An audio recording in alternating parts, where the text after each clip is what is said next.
Picture this. 3 men standing on a moonlit meadow in 1291, raising their hands in a solemn oath that would echo through centuries. But here's the twist. This legendary founding moment of Switzerland might never have happened at all. The real story of how Switzerland came to be is far more complex, bloody, and fascinating than any Hollywood script could capture. The impossible dream of mountain rebels. In an age when mighty empires crushed dissent without mercy, how did a collection of impoverished mountain valleys dare to challenge the Habsburg dynasty, one of Europe's most powerful royal houses? The answer lies not in a single moment of rebellion, but in a centuries-long dance of survival, cunning, and sheer audacity that transformed isolated Alpine communities into one of Europe's most enduring republics. The tale begins not with heroic warriors, but with something far more mundane yet revolutionary, a piece of parchment. In 1291, representatives from 3 forest cantons, Uri, Schwyz, and Unterwalden, allegedly signed the federal charter, a mutual defense pact written in Latin that most of the signatories probably couldn't even read. This document, discovered centuries later and now housed in a climate-controlled vault in Schwyz, represents either the birth certificate of Swiss independence or one of history's most successful political fabrications. What makes this story particularly intriguing is that the charter wasn't discovered until 1758, nearly 500 years after its supposed creation. Scholars today hotly debate whether it's genuine or a medieval forgery designed to legitimize later political arrangements. But authentic or not, it symbolized something very real: the desperate desire of Alpine communities to control their own destiny in a world dominated by feudal overlords. The geography of rebellion. The Swiss didn't choose independence. Geography chose it for them. Nestled in the heart of the Alps, these communities occupied some of Europe's most strategically valuable real estate. The St. Gotthard Pass, opened around 1230, transformed these mountain valleys from backwater settlements into crucial links in European trade routes. Suddenly, every major power wanted control of these worthless mountain peasants and their invaluable mountain passes. The Habsburgs, stretching their influence from Austria across Central Europe, saw the Swiss territories as puzzle pieces in their grand imperial design.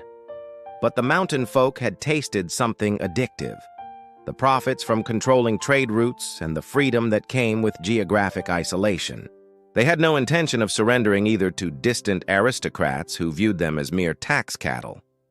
This geographic advantage created a unique military culture. Swiss pikemen didn't fight like knights. They fought like cornered animals with nothing to lose. Their weapon of choice, the 18-foot pike, was perfectly suited to Alpine warfare. In narrow mountain passes, a disciplined formation of pikemen could hold off cavalry charges that would devastate armies on open ground. The Swiss turned their poverty into a weapon, their desperation into tactical brilliance, blood, gold, and the art of survival. The real founding moment of Switzerland wasn't written in parchment. It was written in blood at the Battle of Morgarten in 1315. When Leopold I of Austria led 9,000 heavily armored knights and infantry against what he assumed were unorganized mountain rebels, he walked into what modern military analysts would recognize as a perfectly executed ambush. The Swiss had learned to use their landscape as a weapon.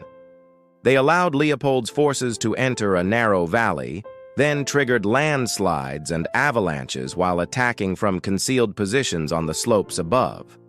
The result was a massacre so complete that it sent shock waves throughout medieval Europe. How had peasants with farming tools defeated the flower of Austrian knighthood? But here's where the story takes an unexpected turn.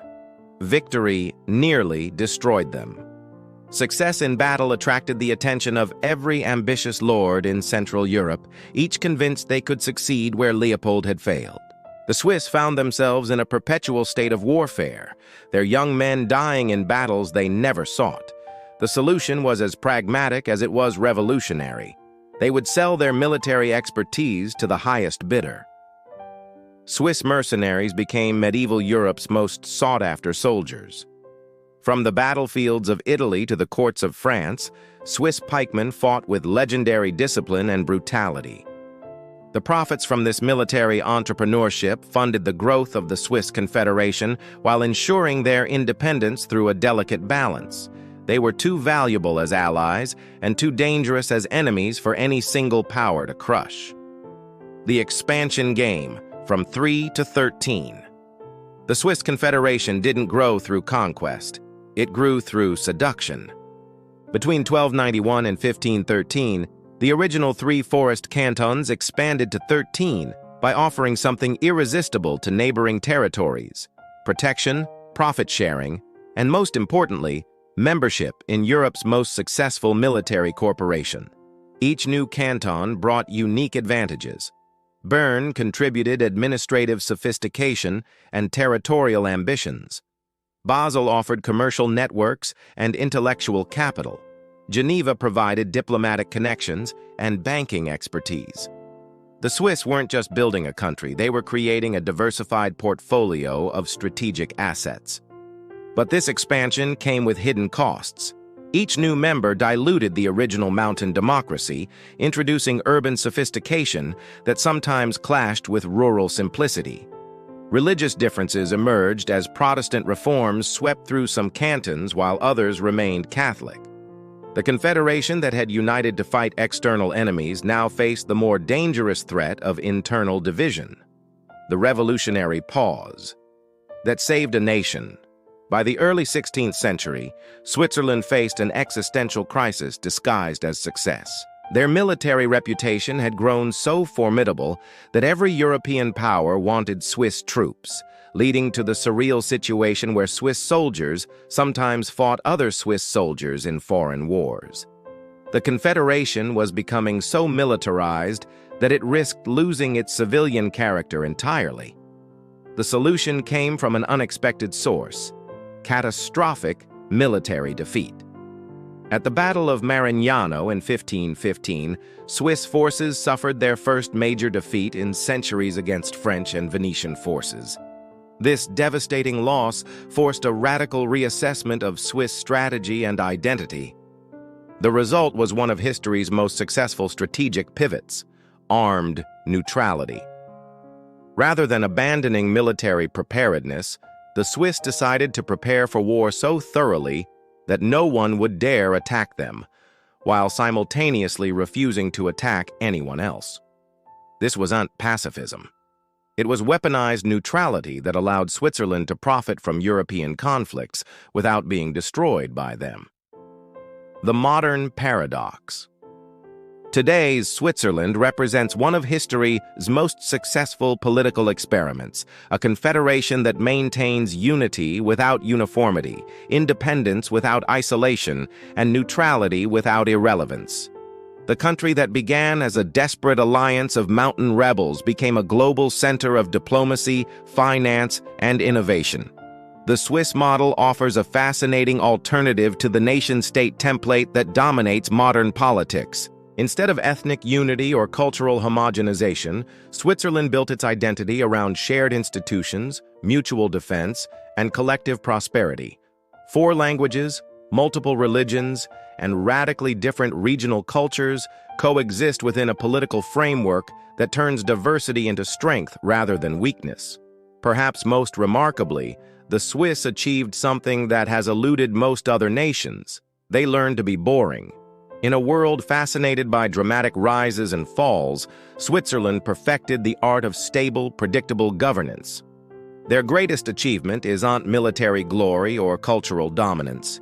It's creating a political system so robust that it can survive any crisis, so flexible that it can adapt to any change, and so successful that its citizens never feel compelled to export it by force.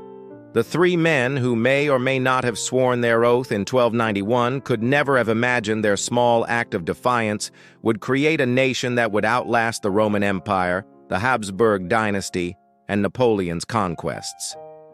Their legacy isn't just Swiss independence. It's proof that even the most unlikely political experiments can succeed when they serve genuine human needs: security, prosperity, and the simple desire to govern oneself. In an age of global uncertainty, the Swiss story offers hope wrapped in a paradox. Sometimes the best way to change the world is to build something so stable, so successful, and so uniquely suited to local conditions that it becomes impossible to destroy and unnecessary to export.